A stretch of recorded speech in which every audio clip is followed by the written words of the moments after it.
This is a View from the Bridge, official podcast of the Belfast Giants for kingdomofthegiants.com. Today is Tuesday, the 9th of June, 2026. My name's Patrick Smith. I'm joined by the Belfast Giants statistician, Mr. David McJimsey, and the local ice hockey legend that is Mr. Simon Kitchen. Over the next hour or so, we'll be bringing you all the news and views of the Belfast Giants, the Elite Ice Hockey League, and a hell of a lot more. If you're watching live or on demand, you get us live currently on YouTube, X, Facebook, and you can get us on demand on all the really good podcast providers. If you're watching along live, as a lot of people already are, you can comment and we'll see your comments on screen just to our side. You might see some of your comments like Tail Troopers on screen. What about you? On this week's show, well, the Belfast Giants have been putting together their roster to go into the 2026-2027 season. We'll be talking about that. We'll be joined by Jackson Whistle, birthday boy Jackson Whistle. He has a bit of news for us, and we'll be revealing one of the new names, or one of the names on the roster for the forthcoming season. But most importantly, we'll also be joined by hockey royalty. With the Three Ice tournament coming up, we'll be joined by four-time Stanley Cup champion Larry Murphy and three-time Stanley Cup champion Mr. Devil Ken Daneyko. Remarkable. So I'll try not to get my fanboy on. Me and Davey had a bit of a fanboy just a few minutes ago with Larry, but we'll try to save that when we come into it properly. Mr. McJimsey, how are you? I'm okay, thanks. I actually believe you get to speak to hockey royalty every Tuesday night, Patrick. But well, in Simon Kitchen, absolutely. Yeah, but no, all right. The summer's been and I fanboy over says every time I see him. So, tell us more about the bus mate and getting the number 21, getting off the ice pool, watching Sids punch people out. Great. I actually remember Sids holding a fella up while he was punching him because his legs had gone and he wanted to go down, but he was just like, "No, you're not going down yet." That was Saturday night's the Ice Bowl says. That's how it was back then, wasn't it? What's the Ice Bowl like now? Isn't it still being redeveloped? Is it nearly still done? Being redeveloped, but the rink's still as is for now. Is it? And what are they doing? Much longer says. Is that being knocked down then and then a brand new ice pad? Yeah, it opens we're being told it's opening in March 2027. So I mean it's 40 years this year, the Ice Bowl open. So yeah, 1986. Yeah. So what happens for us for training if there's no ice bowl and there's no ice pad? They're out. So the pad that's there at the minute will sustain. It's staying until the new one opens, and then once the new one opens, I believe it's going to be a car park. So yeah, we'll just have to wait and see what all comes along. But the new building is looking fantastic. I drive past it at least 2 or 3 times a week. It is absolutely amazing looking. So I hope they're keeping. Are they keeping Indiana Land? Is that still a thing? I don't know. I'm not sure. I know the bowling center is definitely going to be there. I'm not too sure about the kids' playground, but there's also going to be a big gym put into place as well. But I mean, you're literally saying there about hockey royalty and Larry and Ken coming to join us. I mean, this will be the first time that there's seven Stanley Cups between the 5 of us. That's amazing. I know. That's amazing. Can't believe it says you've taken my line that I was going to have later on. Use it again. Use it again. That's fine. And Larry also played for the Leafs as well. It's and I'm a bit of a fanboy myself, and I have a wee bit of a story which I'll hopefully get to ask him a question about. Yeah, I'm really looking forward to having. I mean, let's be honest, this is the biggest show we've ever had, I think. It's amazing. It also gives us the opportunity to talk about the brilliant Three Ice tournament that's coming up. Before we get on to that as well, so obviously when we get into this time of the year, it's been a couple of months now since the Belfast Giants season ended. From your point of view behind the scenes, what sort of? I assume that the wheels keep turning and they keep turning quickly.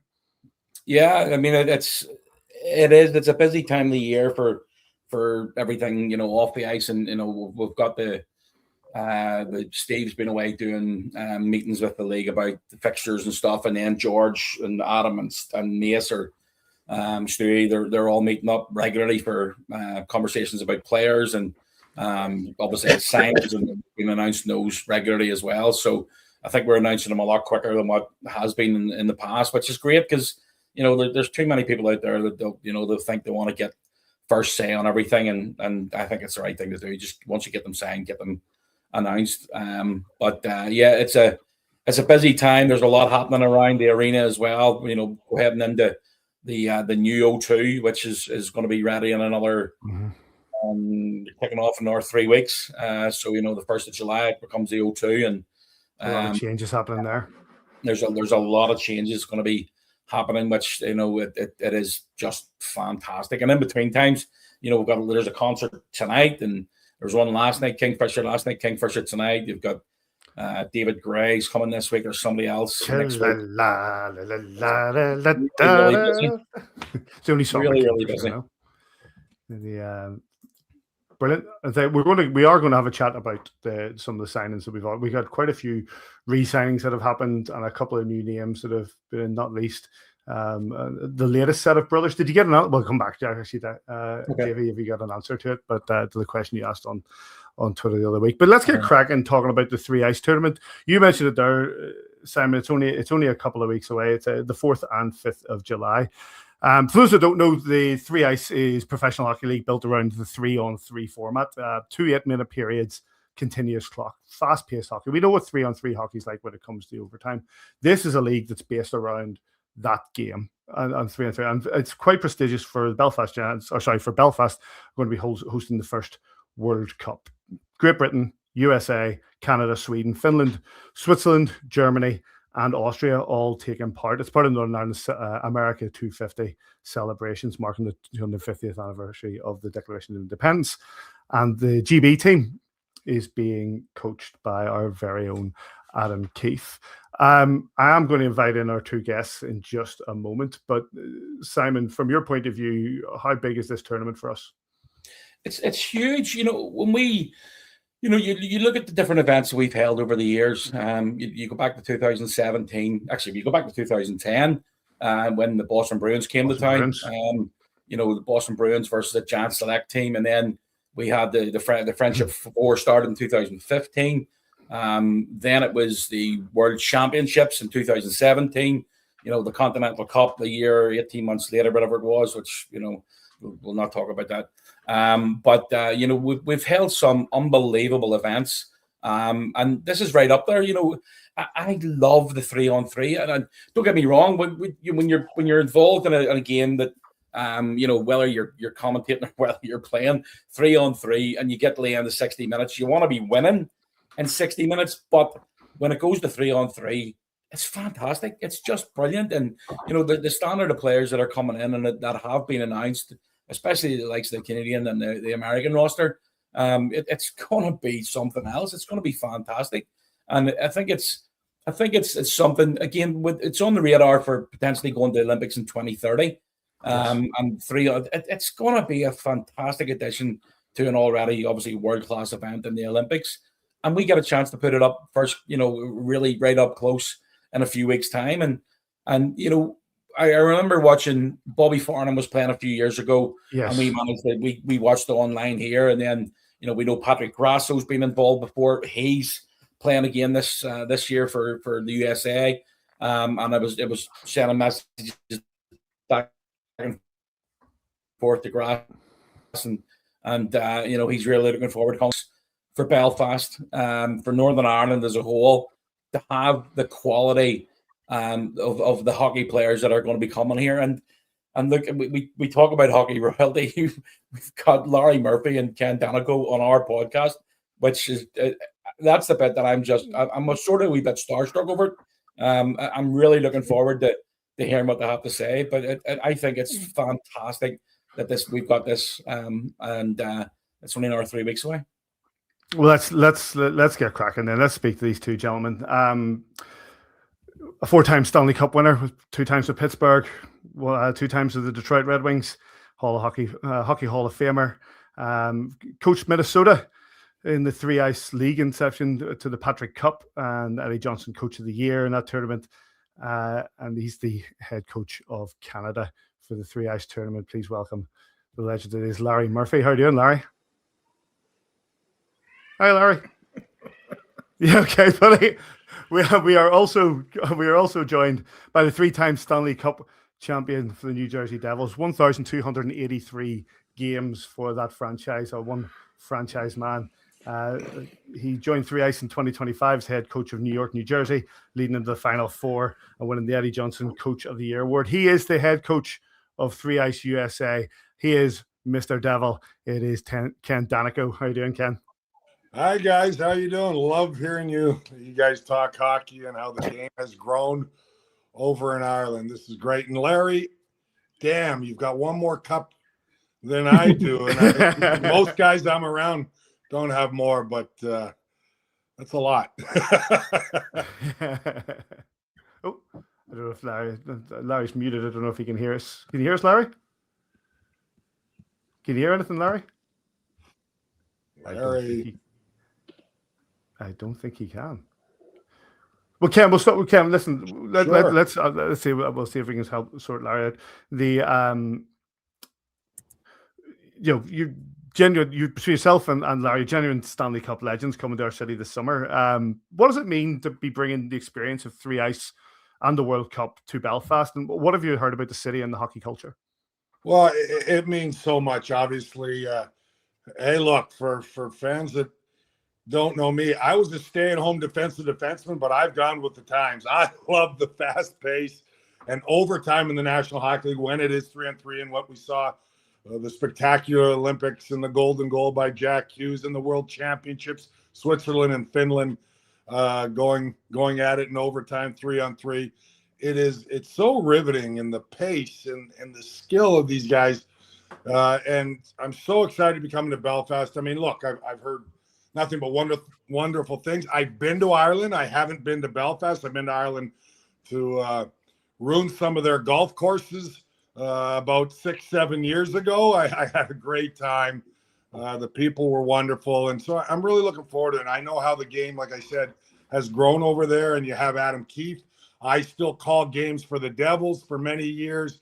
And we have his brother Sheldon Keefe coaching our team. So there's a little bit of a connection there. And, it's going to be exciting. And to have a World Cup and face the different countries and you get over there and you play to win. I mean, that's all I know. I play to win, but I really do love the fast pace and just overtime. Sometimes in the AHL, when I'm calling Devils games, I'm hoping for overtime so I can see Jack Hughes and Jesper Bratt get over the boards a little more often.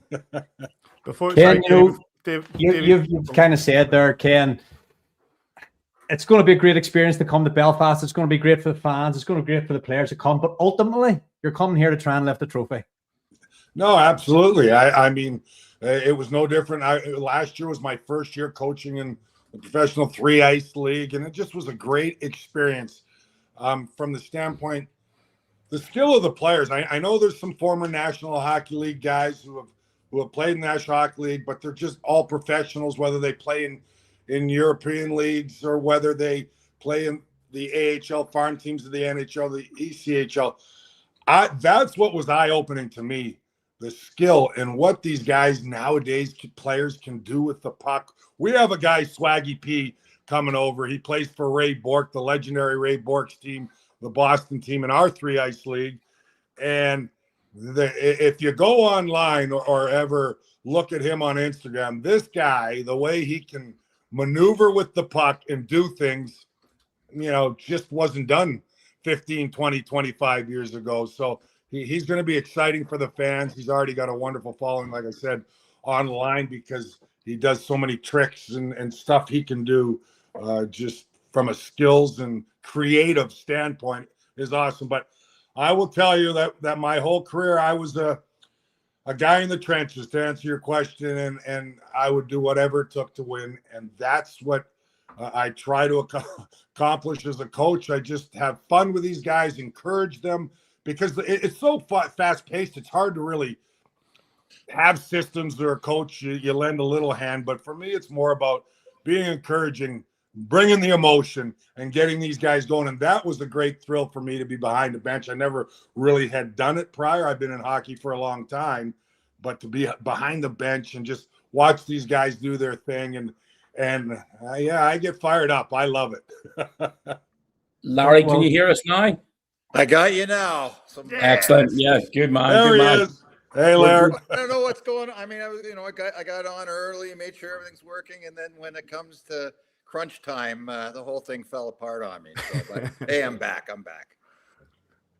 We're Fantastic. just listening to Ken talk about his first year behind the bench. Last year was the for the three ice, and you've had a little bit more experience behind the bench. But what can the people of Belfast and the UK get to look forward to when three ice hits here in 3 weeks' time? I think I mean, everybody's familiar with 3-on-3 hockey.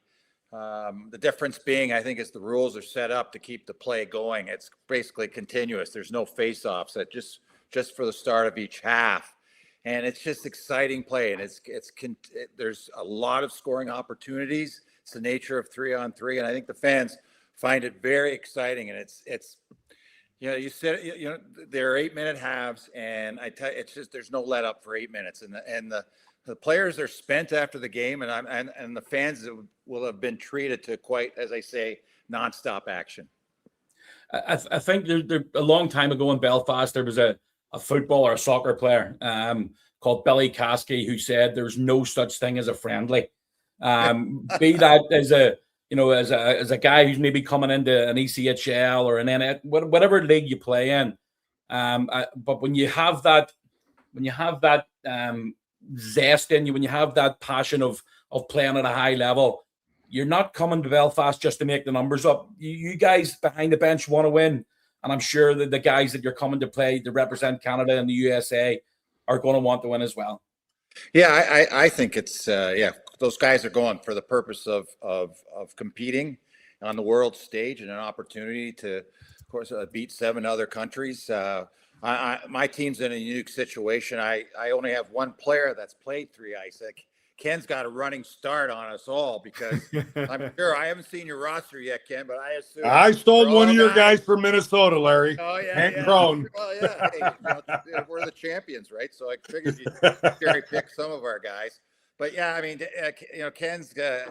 We've got to implement real quick. The nature of this game. It's you look at it and you think 3-on-3, but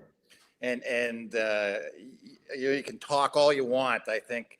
But until the players experience it, it takes a bit of time to really learn how to play it properly. So I think Ken's got to be the betting favorite by all means. Don't put that pressure on me, Larry. We're going to see some incredible talent, obviously, from the other countries that have something else to say. I'm putting the pressure on you already. I know. That's the way to do it. I know what you're doing here, Larry. Taking it off of me, and I'm putting it on you. Don't you have a couple of guys, if I'm correct here, that I saw have some NHL experience as well? Yeah, it helps. I think you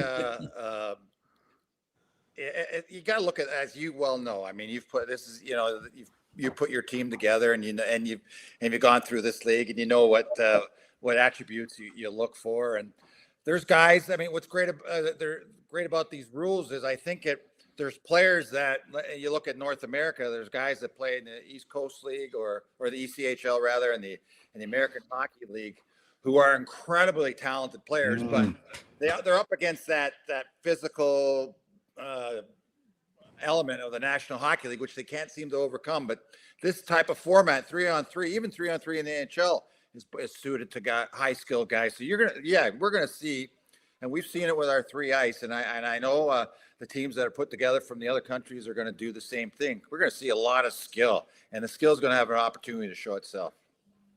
Ken, you're as we said, you're in charge of Three Ice USA. Your goalkeeper, side note, your goalkeeper Jeremy Brodeur made his debut in the Elite League against our own Belfast Giants for the Manchester Storm.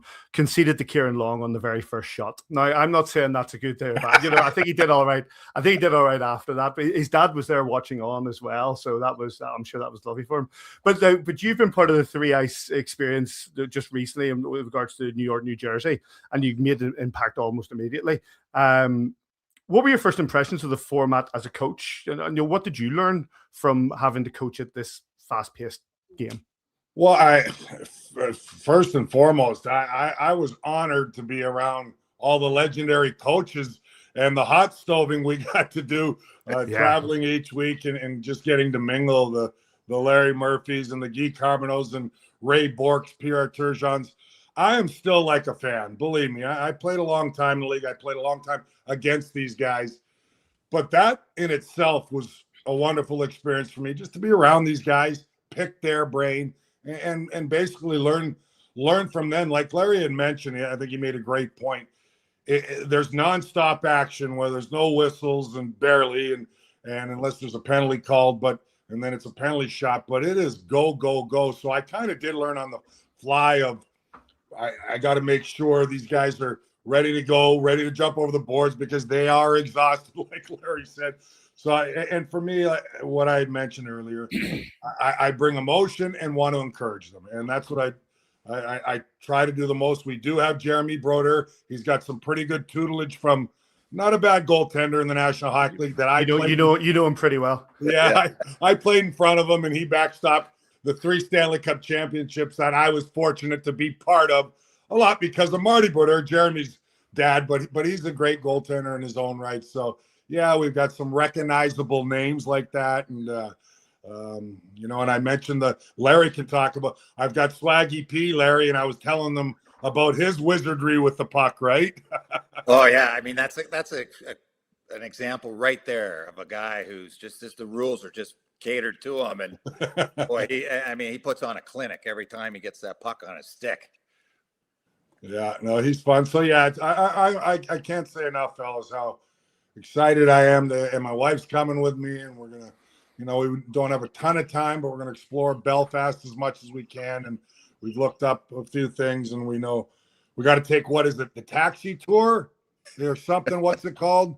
The Black Taxi Tour, yeah, absolutely. Yeah, the history, but yeah, I love just different countries and going and learning the culture, and like I said, I golfed in Ireland once before, which I want to get back. It was a blast, but we're looking forward to it, and I love that you guys are so into hockey and have helped grow the game, I'm sure, in Ireland and worldwide, really. And this is what it's about. We want to grow the game and have kids see the fun and excitement of 3 ice as well as it continues to grow. Ken, you've mentioned there your good lady wife and yourself are coming to Northern Ireland. Larry, you're obviously coming to Northern Ireland. I don't know if you've been to Northern Ireland before, but there'll be time for sightseeing after Saturday and Sunday. First game on Saturday, USA, Canada. It's never, I know Sid said earlier about Casco, it's not going to be friendly. I can't believe that's the first matchup, Blair. Like, why? I mean, who made this schedule? We got. I was hoping that we get an opportunity down the road. Yeah, ease into it a little bit, right? No, I gotta go straight. Right into the fire. Go hard or go home, lads. So I'm hoping that. Of course, I'm hoping that I'm busy the whole time, but I don't know. I mean, we'll just have to figure something out quickly. But like any form of hockey, goaltending is critical. So you just hope that you guys talked about Broder, and you just hope that your goaltending stands up well. I mean, it's the most important position. They're in this format. The goalie sees. I think he sees a lot more quality scoring chances against than he would 5-on-5. So the guys. You try to limit it. Of course, you don't want to, give up too much. But goalies are going to be put to the test. And if that's a weak link on your team, you're not going to go very far, because you got to get them. You got to get them right, Dan. You got to get Ken. You got to get the goaltenders to make big saves for you. Yeah, if I'm being honest, I don't know who in the world would want to play goalie in 3 ice. I mean, it is nothing but grade A high danger chances, one after another. So you've got to have some ice water in your veins if you're a goaltender. And you guys asked about 3 ice last year in our league over in America, and I was amazed how good the goalies were, because Larry, they are just getting peppered every game, and you got to be ready right from the start. So the guns better be blazing, and it doesn't get easy right out of the gate playing my buddy Larry there in Canada. I'm going to take it just ever so slightly away from 3 ice, because we can't have you guys on without segueing a little bit. But Paddy talked about the number of years ago that you won cups and stuff with Detroit and the Devils. But what a privilege to still be involved in this great game so many years later, right at the cutting edge as well, coaching what's going to be a pretty prestigious first-time tournament. Well, yeah, I mean, it's being part of this league was a great opportunity, and it was when I came to it, felt the same way as Dan did. That this is a great game to be part of. Great, surrounded with great people, and now this World Cup is the next level, so to speak. I mean, it's where they're trying to grow this format, and I think I think we're going to see a 3-on-3 in the Olympics one day. It's coming. Yeah, you guys mentioned that at the start when you. Yeah, so 2030 apparently, yeah. it's coming. So and it'll do well. I mean, it's exciting. So yeah, I mean, it's just very fortunate that, like Ken, we had a long career in the National Hockey League, won some Stanley Cups, and I mean, Ken's still involved, like myself. We're still involved with the National Hockey League, and but this 3 Ice was another opportunity, and then to the next level, coming to Belfast for the World Cup. I mean, it's been an exciting ride, and hopefully, we'll come. Plan going in, of course, is that we all know what it is. Hopefully, you get to that. If not, so what? Oh well. Yeah, and guys kind of echo some of Larry's thoughts there. I mean, look, it's been a privilege and an honor to play in the National Hockey League for 20 plus years. Our first dream as young kids, where hockey was a religion, where we grew up, Larry and I, was to get that opportunity to play one game. And then for me anyway, playing street hockey, I remember carrying over a silver garbage can over my head when we won against my buddies, pretending it was the Stanley Cup. So when that reality came to life, there was nothing like it. As far as you can't explain it in words, and to be around the game, I try to never take it for granted, and be with the Devils. I've been with the Devils organization, New Jersey, for 42 years. I didn't know where New Jersey was when I got drafted there, and that's the truth. That is the God's honest truth. But I'm grateful. It's family. I live for the game. I can't wait for Game 4 tonight in the Stanley Cup West. But I will tell you, this 3 Ice got my juices flowing when they asked me to coach last year. I didn't expect to feel the way I did behind a bench. And I'm going, maybe I missed my calling from an excitement standpoint, how I felt being with the guys and being able to bark out, things, and just it was so exhilarating, so fun. So it really has been something. I'm hoping we have it for a lot more years for sure. And with the World Cup coming up, I think it's going to grow the 3 Ice League as well. And you guys mentioned the Olympics possibly. So I think it's only onward and upward, and going to continue to get better and better, because like Larry was one of those guys that scored well over 1,000 points in the National Hockey League, 1,500. So he knows a lot about offense, but I've gone with the times, and I find nothing better than 3-on-3. That's why I love it in overtime in the National Hockey League. When I want my team to win every night, but some nights I'm going, let's get to overtime. This is fun. You see, when you're just listening to what you're saying there, Ken and Larry, it's when you add your combined games up in the NHL, over 2,500 games between you. What's it like being back in the room again? I know you're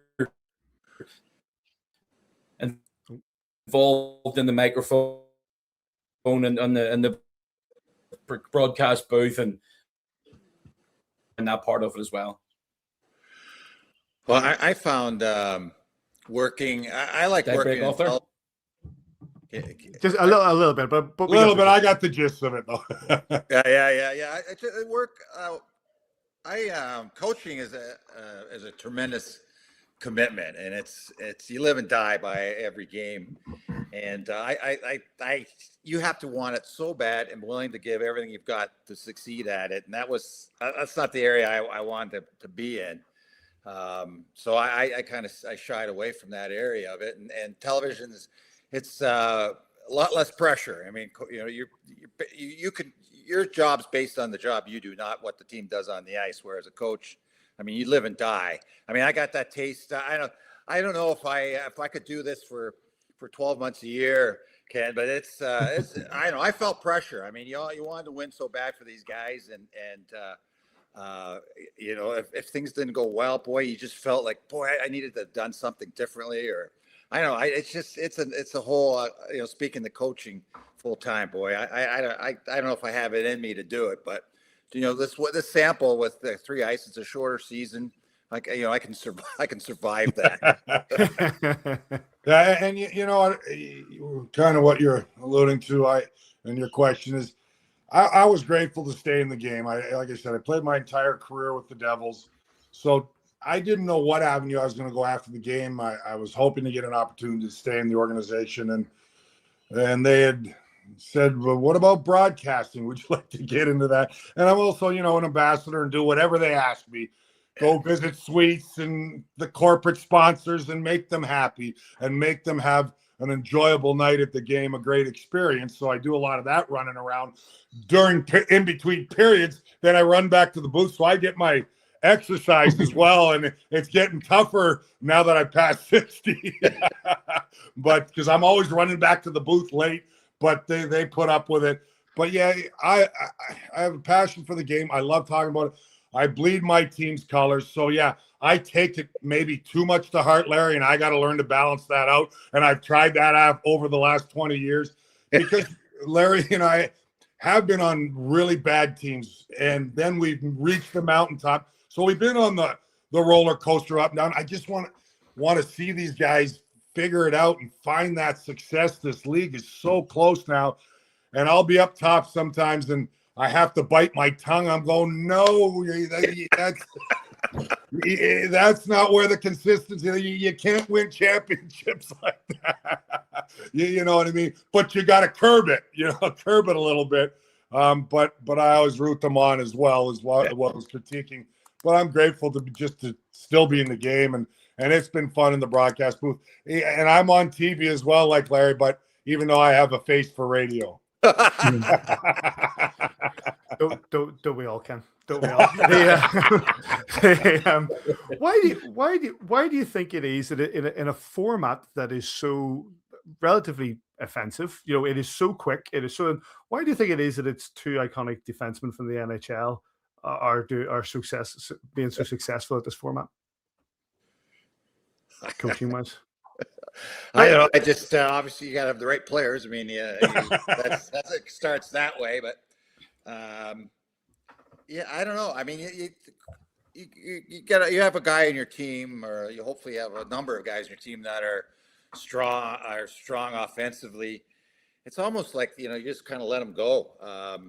It's tough teaching a guy how to score a goal. I mean, you got a better shot at teaching a guy to be a better defensive hockey player than you do teaching a guy how to be a big goal scorer. So they're kind of on their own, so to speak. I can't tell guys are top scorers on my 3 ice team, where to shoot the puck, because they know better than me. I mean, that's their bread and butter. So I think that's why that's why I think we survive, is because we don't. It's not like we have to teach anybody how to score. They do it themselves. You just try to put together a good game plan. Like I said, Larry knows quite a bit more about scoring than I did, but I played with a lot of great players and Hall of Famers, and you absorb things. And I had to defend them in practice every day. The McGillneys and the Niedermeyers, and even though he was a defenseman, but a great offensive defenseman, and so many Patrick Aliashes and so many great players that you play with and the Mary Lemieux and Messiers that you play against, and Eisermans. So you try to absorb and you learn a lot over the years. But I had mentioned, and I think Larry hit on it, this is a fast game. There's not as much X's and O's, I would say, and systems. But for me, it was about, and I think the guys bonding with your guys and really encouraging them and believing in them. And I think that's why I got close to my team last year quickly, was they're going, we got this defensive defenseman. He had a great career, but he's not going to teach us how to stick handle or maybe go top bar and down every night. But then they're going, wow, he brings the winning mentality, right? And that's kind of all I try to do, and stay out of the way, just like Larry said. But make sure you're there. I did tell them, though, all in our first meeting, I said, look, guys, I'm not going to stifle you. You do your thing. You guys all have skill. You're creative. You can skate. But when you don't have the puck, use some hockey IQ and make sure you defend the middle of the ice, because you still got to defend a little bit in 3 ice, right, Larry? And if you don't, you're probably going to get blown out. Yeah, true. Ken, you've obviously got a guy that's no stranger to Belfast here, and Patrick Grasso coming back in with you. Somebody that I think we were all very excited when he came to Belfast. We're all probably slightly sad when he left, but we'll be excited to see him back in the arena again. Yeah, I mean, I just got to observe him during our 3 ice league when I was making my selections for Team USA, and I think he was right up there. He was top scorer in our league last year in the 3 ice. So it was hard. Like Larry said, I did have a little advantage. I'll admit it, because I got to. There's a lot of Americans in our 3 ice league, as my dogs are barking, but I have 3 of them. But nice. Yeah, very skilled and can shoot the puck. And so, yeah, it was, I had some hard decisions, but Patrick was one guy that I leaned on some of my guys I picked for my team, and they said, well, they said, yeah, I said, guys, I want your advice here as well. And they said, well, Patrick Grasso was pretty darn good. So, and you saw him last year in the league. So we're excited to have him on the team. And I think he's going to do very well. One point, I'm not sure if you've taken this into consideration because the coaching aspect of things. Our rink is an Olympic size rink, so it's a little bit bigger than the NHL, and you're going 3-on-3. That can make a difference as well. There's a lot more space out there to create plays, and obviously, you talk about the goalies have got to be probably your best players that you've got a chance to win, but there's going to be a lot of opportunities offensively. Well, I think Ken touched on it. He said, you got to defend the middle of the rink, and the guy with the puck on an Olympic-sized rink out by the boards is really not much of a threat. So it's the stuff inside that's going to kill you. So that's, even though the rink is wider and it might affect the flow a bit, it might be, I guess, assume more of puck control type of game. I think teams will hang on to the puck a lot longer than what they would normally on a North American rink. But still, I mean, as long as you keep them on the outside, they can skate around all they want. I mean, they're not going to hurt you. So it's going to be a bit different. But I think the basics is the same. This is the same kind of core approach is going to be the same, even though it is a wider rink. And Larry, I would think you talked about the pace and how guys were absolutely, spent and exhausted after a shift or after the game. It might even be that and then some with the bigger rink. I wasn't even really thinking of that. I'm only bringing over 1 defenseman. Now I might have had to rethink that with the bigger. Which I said, but it's probably good. I said, I'm going speed and offense, I hope here. But yeah, bigger rink. And I had a chance to play in a couple of world championships, and I know Larry played in plenty of international competitions, including Canada Cups and stuff. But I played over in Europe, and back when I was allowed to move up ice a little bit more when I was a younger player until I had a design role in national hockey. I loved it.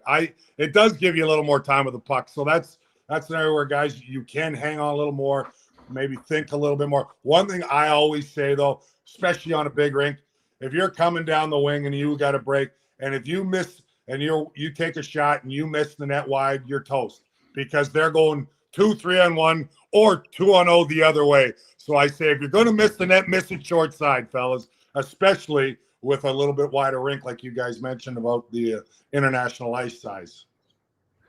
If we really do appreciate the time with you guys. This has been an absolute treat. If I could just it'd be remiss of me not to flip to a little bit of chat about your storied careers in the NHL. And Larry, myself and Davey are big Red Wings fans, and it's 20. I don't want to put a date up. It's 29 years this week since the 42 years route was ended, and you were on that team. It was your 3rd Stanley Cup, but it was the first one in 42 years for the Red Wings. What was that like at the Joe Louis Arena? What was it like in Hockeytown to end that drought? Yeah, it was a lot of exhilaration. I think a lot of relief. The city was obviously one of the original 6 teams in the National Hockey League. So the hockey's very important in the Detroit area. So yeah, it was an exciting time. We won it at home. the parade is, I'll never forget that parade that year. It was just very fortunate to be in that situation. I had won 2 cups previous with Pittsburgh. The first one being the first for the franchise, so that really was quite a significant time for them. But I think that just that drought, I mean, 42 years or whatever it was, finally put to rest. Just kind of go off. And it's funny. I'm curious to see what Ken thinks of this. I mean, I don't know how many years into your career, Devils, you won your first cup, but 12 years, Larry. But a while. I found, I don't know if it was like you, I found it after you won the cup. If you lost out the years afterwards, it was much harder to take because you knew what you were missing and what it felt like to win it. I mean, I was always disappointed losing. I mean, it was my second half of my career too when I got to Pittsburgh, and boy, after winning the cup there, for the rest of my career, boy, I was crushed every time we got knocked out because you knew you were missing, the excitement of carrying that cup around the ice. It was a lot harder. Thirst for it. You get the thirst for it, and you just want more. Oh, exactly. That's exactly. Yeah, I summed up well. Right there. That's exactly. And I don't know if it hit you the same way. Was it tougher? Yeah, Larry and guys, I think that is a great point. And in fact, I was just around some of my former teammates on the weekend, and we talked exactly about that, Larry. Exact same thing where once we won once and got that taste, because we didn't quite know what it took. We were getting closer, and then we win in 95. So the Red Wings own us a little debt of gratitude, the organization, right? Because they were heavily favored against us in 95.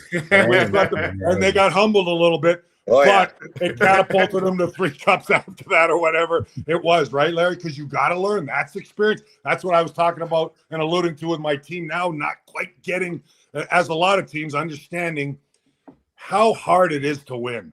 And when you finally reach that mountaintop and then you're not going to win every year. It's not possible and it changes. But for Larry and I to be part of multiple cups on our franchises at the times, you really understand what it takes, and you get such a bond with your guys. And then when you do lose, or you like my last 8 years, I'll say our team was always a Stanley Cup contender. We won 3 times. We went to the championship 4. Yeah, I'm still in awe of that because we went to the Cup 4 times, lost 1, won 3. We were always a contender. So every year, but it's not going to materialize. And some years we lost in the first round or the second round. Like Larry said, devastating. I mean, it took 2-3 weeks after of just lamenting and what could I have done different and how but that's how important winning is to guys that are winners and guys and the bond you get with your team. So for me, I was drafted in 1982 when they just moved to New Jersey from Colorado. So I was an original draft pick. We were winning 17 games a year out of 82 for my first 2, 3, 4 years. So you can get accustomed to losing too. But I was one of those guys always saying, I want to be a small part of being part of the solution. So I never wanted to get traded. I didn't want to go anywhere. And then when we started to turn the corner in the late 80s and we made a good run in 88 after making the playoffs the first time, I thought it was going to be easy because we had a younger, but it took 7 more years to finally lift the Stanley Cup. That's how tough it is, but it was exhilarating and fortunate to. And my last Stanley Cup was 2003, where my role was diminishing. I was 39 years old, going on 40. So I was in and out of the lineup in the playoffs. And that's always tough because you're a competitor, but I got where I was at. But to get back in Game 7 and end my career on top, it was a dream come true. It made me retiring a lot. It eased the pain, put it that way, because you go out on top. Your last memory is lifting a Stanley Cup. So that was pretty special.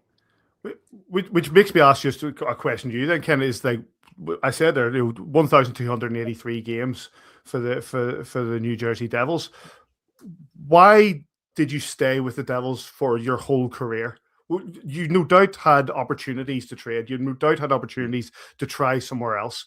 Why did you stay with that one franchise for the entirety of your NHL career? Well, a lot of it, like I said moments ago, I really had that little kid mentality, and I was always an underdog type guy, whether as a player, I wasn't the most skilled. I knew what I was, and I understood what was going to make me successful with some guidance from my longtime general manager, Lou Lamoriello. Because coming out of junior or college, we all had offensive abilities, but to bring that to the National Hockey League, the best league in the world, guys like Larry Murphy and Scott Niedermayer and Ray Borks can do that, but we don't understand that. And you got to be guided to say, well, if you want to have a long career or a good career, you got to be able to find a role for yourself. And I was able to do that in Jersey, but that underdog mentality made me say, no, we're going to become something someday. So anytime free agency came, whatever it may be, and also the owner treated me like gold. Our late great first owner, John McMullen, was one of those guys that was loyal. It was, like I said, his first year, one of his first picks, and they put up the ups and downs with me. I'm well documented. I was a wild child on and off the ice, but they believed in me. They believed in what I brought to the team, and if they weren't going to trade me, I was going to sign at all costs. I didn't even test free agency, really. I had a couple opportunities. I had an agent say, you've got to test the market, Kenny. I know you're going to get more, but I always felt the Devils were fair to me every single time. And Lou Lamoriello, I can't tell you how much he did for me, and he's in the Hall of Fame and, one of the great general managers of all time. So when you build a relationship in a family atmosphere, why would I want to go anywhere else? So all I did is, I thought I was going to get traded a few times. You hear the rumors, and now I can joke with Lou after my career. And he says, Kenny, I did that to scare you a few times to straighten you up off the ice. And that's true. Motivational. You weren't going anywhere. And I go, really? Because I get nervous because I bled the colors. And that's the loyalty was two-way. I gave my heart and soul, but they gave it back to me. And like I said, I'm just a lucky guy and grateful for that and blessed. So, Larry, I just wanted to touch on something that so back long time ago, you were with the Washington Capitals. I had started to play hockey in 1987. Now, back then in Northern Ireland, we had 3 TV channels with BBC One, BBC Two, and ITV. That was it.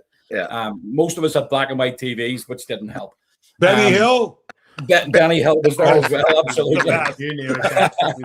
So back then, I'd started to play hockey here in Belfast because we had the only ice rink in Ireland, in Northern Ireland, that was built back in then and opened in 1986. There was a Canadian guy that played here in Belfast. His dad was originally from Northern Ireland, then moved to Canada in the 60s, and then came back to live in Northern Ireland. And his name was Joe McCulloch. Joe McCulloch played junior hockey with Mike Gartner, who was a teammate of yours in Washington. And we were I was sort of keeping an eye on the Washington results back then as much as you could get with no internet and no TV. Then there was a guy that played on our team who had the biggest satellite dish I've ever seen in my entire life in his garden.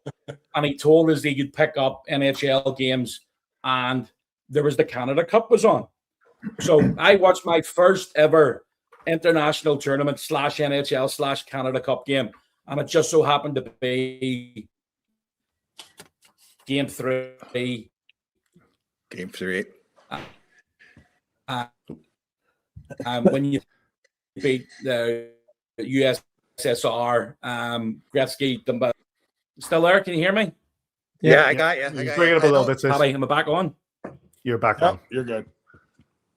Okay, so I know it's a long story. So I was only starting to play, but the first game we watched was the Canada Cup, Game 3. Yeah. And I remember watching the face-off, Hardchuck, Gretzky, Lemieux, and the furthest guy up the ice was a whippersnapper called Larry Murphy.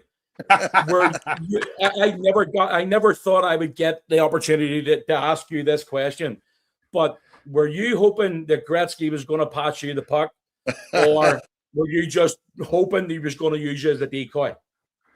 Well, Gretzky actually, he passed the puck to Lemieux, and I thought for sure Lemieux was going to pass me the puck because I would have just had a tap in, but I think he saw the goaltender was kind of cheating my way and then fired it over his shoulder. So Yeah, it's a decoy. That's what I've been referred to ever since that day, and I never hear the end of it. So that series was incredible. And that game, of course, it was 3-game series. Every game was 6-5, and the Soviets were at their best. And for Team Canada, they had Gretzky and Lemieux were both at their best, and so it was an exciting time, and just to be part of it, I was just very thankful. I was on the team and did my little part as I could.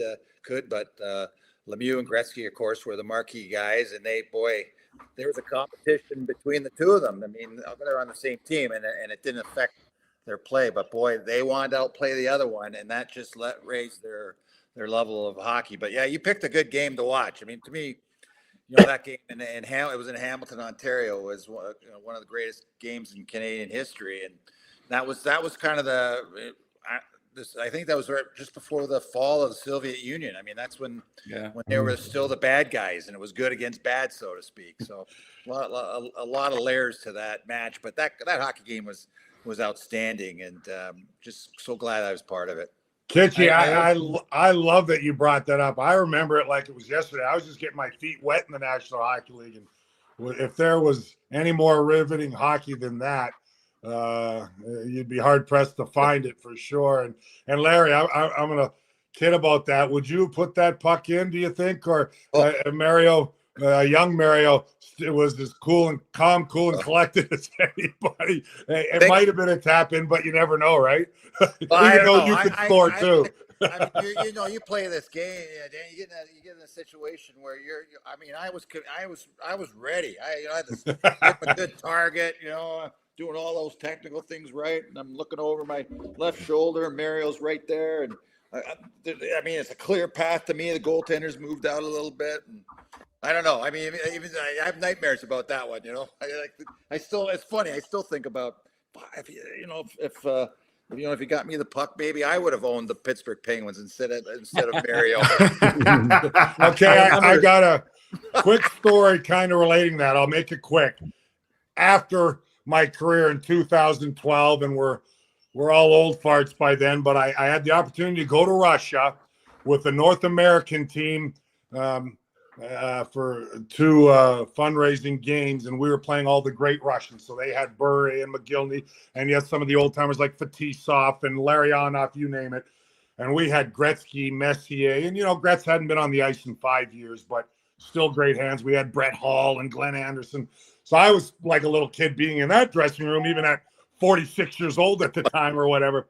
So I'm pretty good shape. So I'm getting out there a lot for my age, and I'm excited because I'm keeping up with all these great legendary players. So I'm flying up the ice, and Gretzky does a spinorama, feeds me. I'm wide open. I blow it about 8 feet over the net.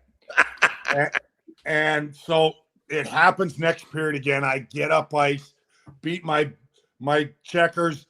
Gretz is in the corner, spins around, doesn't give it to me. I get back to the bench. I go, and this is kind of like whether Gretz is going to give it to Murph or Lemieux. And I go, Gretz, you didn't see me. I was wide open. He goes, oh, yeah, Kenny, I saw you. You get one chance with me.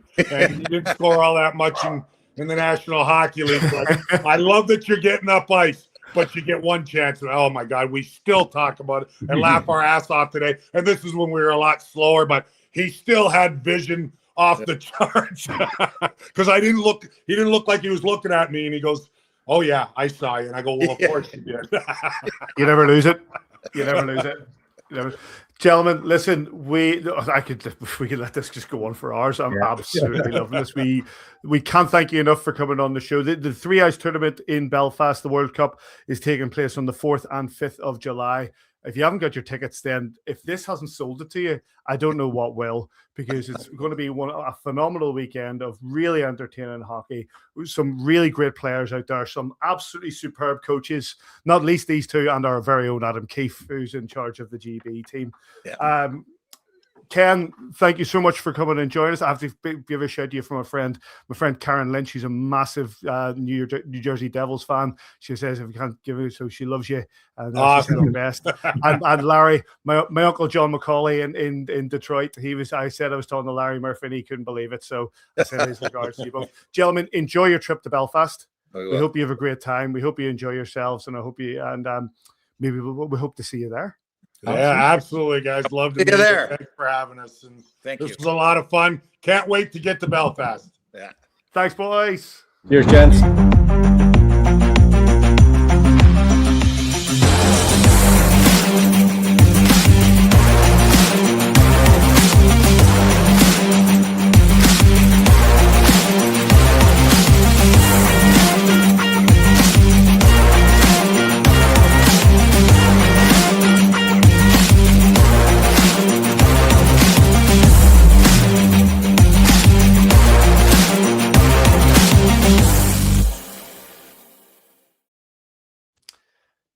That was superb. I couldn't believe that was that. Do you know what? I enjoyed that thoroughly. Two absolute legends of the game at the highest level, and great crack as well, sis. It's probably, you know what? I know Davey and I joke about, look, let's do 45-minute shows. I could have kept on going there for a long, long time. Yeah. You know, you don't get, you know, between those two guys, I bet they have a ton of stories. You know, you sort of, you get to watch. I mean, I remember watching, that's a long time ago, Larry and Ken playing the NHL, and then all of a sudden we're sitting chatting hockey to them here, and you know, I'm sitting in my living room. It's just surreal a wee bit, but yeah, it's fantastic for them to give us nearly an hour of their time. And yeah, if anybody, as you said, Paddy, if they haven't got their tickets yet for 3 Ice, they need to sort that out, because even just having the opportunity to potentially have a chat with those guys in the bar after the game, it's definitely something worth doing. It was fun, Davey. I loved some of the chat more about the competitive juices that keep people going, and like relating it back to the Belfast Giants, and like what makes David Goodwin, JJ Pickenich, come back whenever they've won the Grand Slam the other year, and then they come back and we don't have a successful season. What makes you come back again when you've done it? Because you've got that burning fire inside you. You've tasted it. You've, as you said earlier, you know, you've tasted success. You thirst for it, and that's when, you know, it comes. And we're just very blessed that, well, these guys were on the podcast tonight, but that we've got these guys in Belfast that come back year on year and they want to win. Winning's hard. I seen says nodding a few times when Ken was talking. Winning's hard. Losing can become a habit. All these things that have happened to us as Belfast Giants fans over years, and we'll go again this season. But we are in the middle of this period of time within the Belfast Giants where Ken talked about coming in, being really struggling as a team, 17 wins out of 82, not making the playoffs. Then it comes around that you're a bit successful. The success goes away, and then you're really successful. And while you are in this period of real success, there's over 1,000 people watching this. Enjoy this period of time as a Belfast Giant, because you've just had two guys on who can attest it doesn't last forever. Sport is cyclical, and we are in the middle of something. We're blessed to have Adam Keefe at the helm, and the guys that's re-signed is just a really nice foundation for what's coming next. And one of the key parts of the last number of years is a man who's backstopped us. Seven seasons as a Belfast Giants, and we welcome him back, but not just welcome him back today, but happy birthday, Jackson Whistle. Oh, hey guys. Thank you very much for having me. Yeah, 31 happy today, birthday to you. You were sitting in the background watching that. Did you enjoy it? Those were two incredible guests you had on. I literally, to be honest with you, we just traveled back to Canada, so I was a little bit jet lagged and was kind of I was taking a nap, really, to be honest with you. And then I woke up kind of groggy, and then I put the phone down. I was listening to the background of who you had on there and listening to them talk. I was like, oh my God, I can't believe you had these guys on the podcast. That was awesome. How's your summer been? Good. Really good. Spending a lot of time, obviously, just rehabbing, getting stronger, working on my knee and stuff like that from when I injured it there in February. But summer's been good back home. I was in Belfast there. Now we traveled back home on Sunday. So back here, just seeing mom and dad. So it's been good. How's your dad? Nah, he's good. Same old, the exact same. So it hasn't changed. Yeah. There's obviously been a lot of speculation online about what happens next with. We thought we'd get you on to have it from the horse's mouth. So if you do have a bit of news. Yeah, no, obviously, it's been a lot of fun in Belfast. Playing there for 7 seasons, it's been great. Had the opportunity to win 9 trophies there. Really created some good memories there, things like that. But it's been a lot of fun, and I'm excited to announce that I'm signing back for next season. So.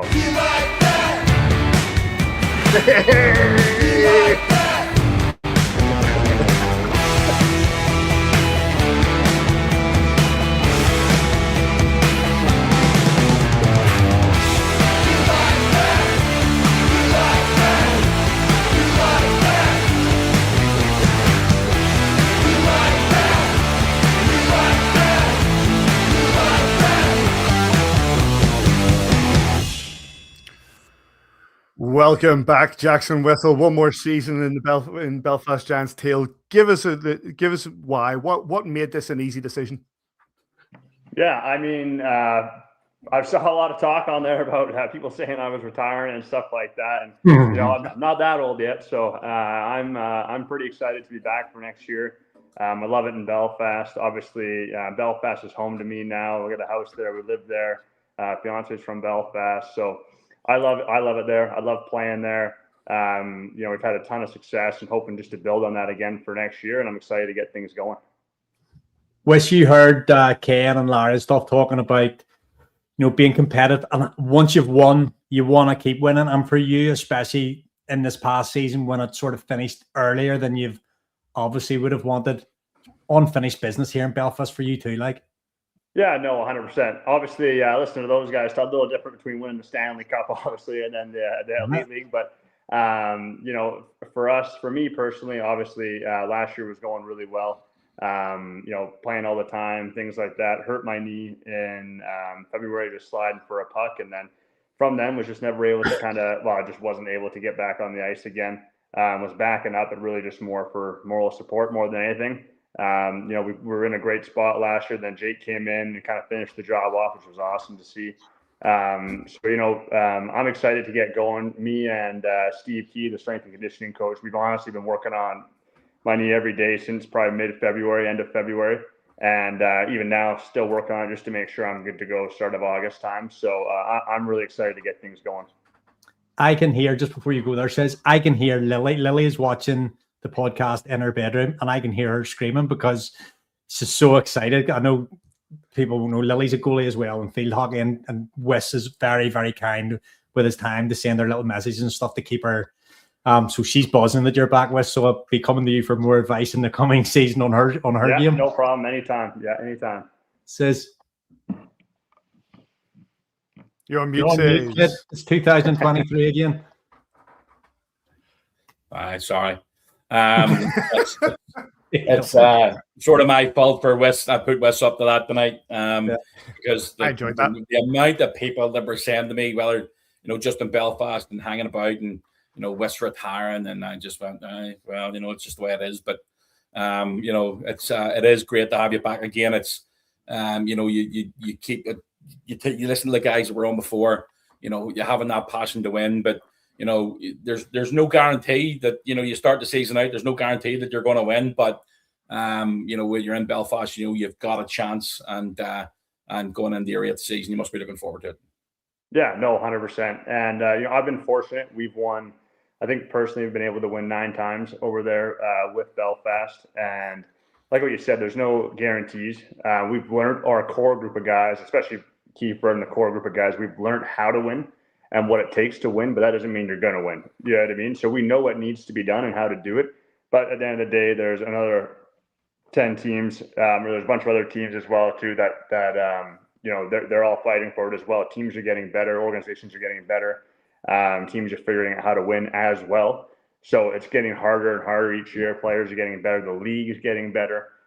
So it's a new challenge, and I'm looking forward to it. It is interesting, the fact that the league's getting better and the pressure just starts to build. Yeah, no, 100%. I mean, you look at Nottingham, how they've been coming along over the last few years, winning, getting a taste of it since Danny Stewart's been there, right? They're turning things around. You see, obviously the card, just everybody, to be honest with you, teams are just getting better and better. So I like the pressure, to be honest with you. Like, that's why one of the reasons I love playing in Belfast is the pressure to win. You have to go out, you need to win every game or almost every other game to keep up there. So I like that part of it about the league. So no, I'm really looking forward to the challenge and kind of getting going, meeting some of the new guys as well too, and kind of bringing them into our fold, into the group, kind of showing them, this is the way we operate over here and what needs to be done. What motivationally, obviously you took that injury and it put you out, and you were the hot hand probably in the league at that point. You were doing phenomenally, and we were coming through. But what gets into your head motivationally to think, I need to get back here? How do you keep that drive to get back on the ice?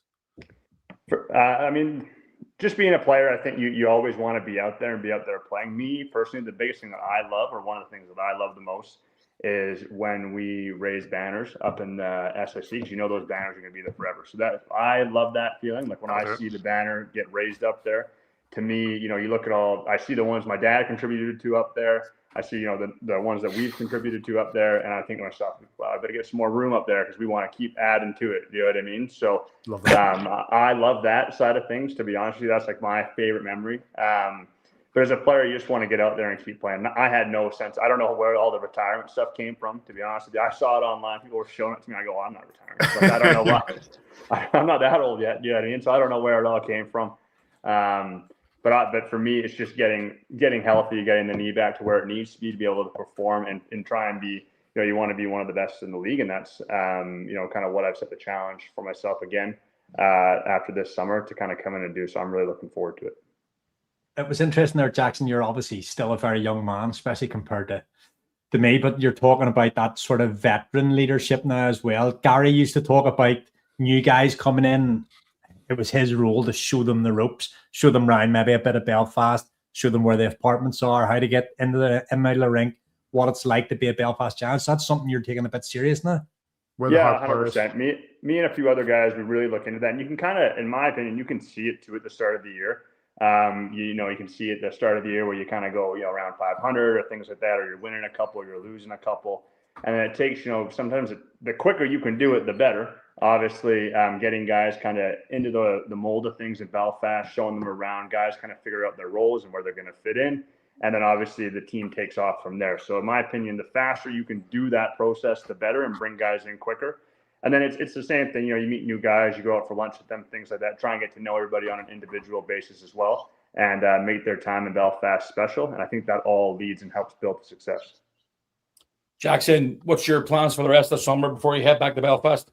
I am here in Kelowna for another week, and then I'm actually going to Mark Cooper's wedding, which will be a lot of fun in Toronto, and then coming back to Belfast for a week, and then we're going away for one more week. So we've tried to fit one in there at the beginning of July, and then after that, we're back and getting ready to go. So we're running a few hockey camps over in Belfast, actually, which will be good, and coaching some of the kids, which I love to do. And then we're back at it again, kind of beginning of August. So plug that hockey camp, Swiss. Yeah. When is it? Well, we're full. It's it's full. That's fine. That's it. That's end of July. And we do a lot of stuff with Colin Shields at the shooting side with that little synthetic ice rink. So it's been great. We've been getting tons of new people who want to play goalie out on the ice there, and then they deal with all the player side of things, but I do with all the goalies. So we've been getting tons of kids up there, and our younger goalies are actually having a lot of success with the junior Giants, with Team Scotland, things like that, and a couple down into Team GB as well. So it's pretty cool. Now that I've been there long enough to kind of see them through it, it's been pretty awesome. How satisfying is it to do things like that and to sort of Davey just mentioned there about the tips you've been giving Lily, and she's been doing really, really well in her goalie and who she's representing. But for you, passing it on, while still being able to, you're a key part of the Belfast Giants, a key part of the success, but also being able to pass it on and develop the next generation. How satisfying is that? It's great. I love it. It's one of the things I really like about goaltending, especially when it comes to goaltending. Over in Northern Ireland specifically, there wasn't a ton of goaltending training going on really for goalies. So having an opportunity to kind of pass on what I know with them, and then now that I've been there for so long, seeing them grow from 9 and 10 years old to 16, 17 years old, and they're really getting to kind of utilize that and have success with their own game. It's really cool just to be a small part of kind of what they're doing as well too, and kind of seeing it through. So hopefully our goal is to bring a ton of goalies through Northern Ireland to play pro hockey. So that would be pretty awesome. Fantastic. Unless there's anything else from you boys, anything further to add? No, I'm just looking forward to seeing you back on the ice. Yeah. Good luck with the rest of the summer. Love to coach. Thank you very much. Enjoy the time in Kelowna. I remember jumping off the roof of a houseboat and having a lovely swim in the lake in Kelowna. Beautiful part of the world. And so enjoy your time there. Enjoy the wedding. And it's good to have you back with us. Yeah, cheers. Thank you guys for having me. I'm looking forward to getting things going. Thanks, mate. Take care. Cheers. Thank you. Big thanks to Jackson Whistle. Just quickly, boys, Jackson has been a key part of the Belfast Giants this is now going to be his 8th season. Davey, it's good to have him between the pipes. It's hard. I still get little goosebumps thinking about it. Like, we're now 26, 25, 26, 7, 20 years Giants, and there's still whistles, involved from day one. And there's been a couple of times where there's been gaps, but that family is just like synonymous with the Belfast Giants, and I always will be. I still think my greatest stat that I ever found was Jackson's first win for the Belfast Giants was 1,000 games exactly after Dave's first win for the Belfast Giants. There's a little bit of symmetry. I must look up how many games there has been now, but he's so vital to the team in so many different ways around the imports. And I loved hearing him talk about how he sees himself in that leadership role now within the locker room as well. Very well liked guy in the locker room. So great to have him back, and a fantastic goaltender, obviously, most importantly. Simon, your thoughts on the return of Jackson Whistle? Listen, he's a very, very important part of what we do. Over the last few years, I know he got lost for a couple of seasons over in England, but found his way back, and it's great to have him back for another season. You seen what sort of play he was bringing on continuously, and he was very consistent with his play this past season again. He was on target for being, the best goalie in the league until he got hurt. And correct. His numbers were right up there with the imported goaltenders. And, as I say, having a British goaltender like that playing in Belfast is vitally important. And it's similar to the situation to Cardiff. They've always had for the last 10 years or so for Ben Barnes, who's been right up there as one of the second best British goaltender over the last couple of years. But I just taking the mic. But Bouncy's been great for Cardiff.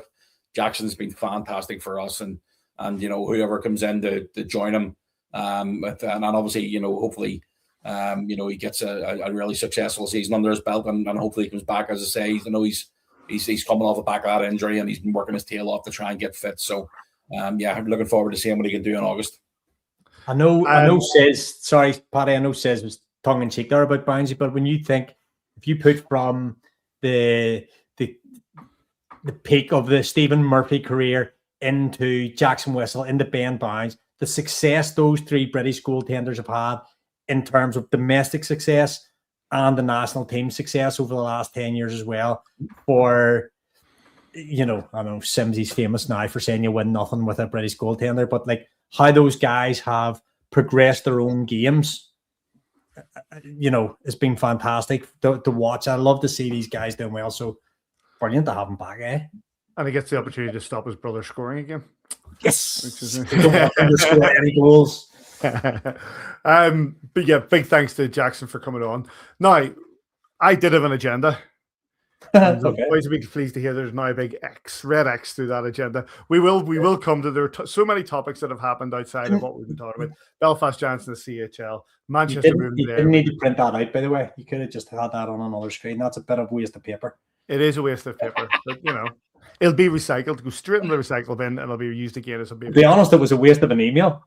It was. We did, like, I've got aspect of Belfast not going to the CHL. I've got Manchester Storm going to the Air Arena. I've got internal moves like Matt Robson going to Panthers. This is all stuff we will can't do another time, boys, because I enjoyed this podcast so much. What I'm going to say now is any other business. Says.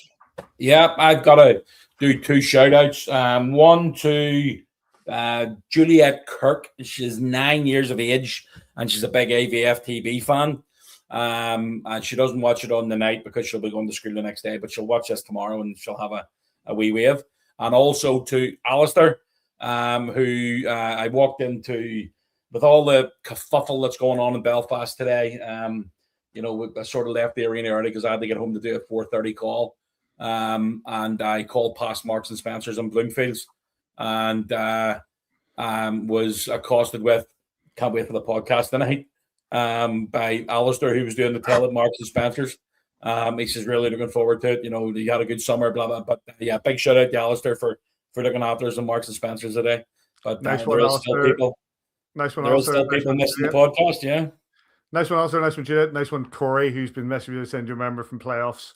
Yep, and it's go on, Davey.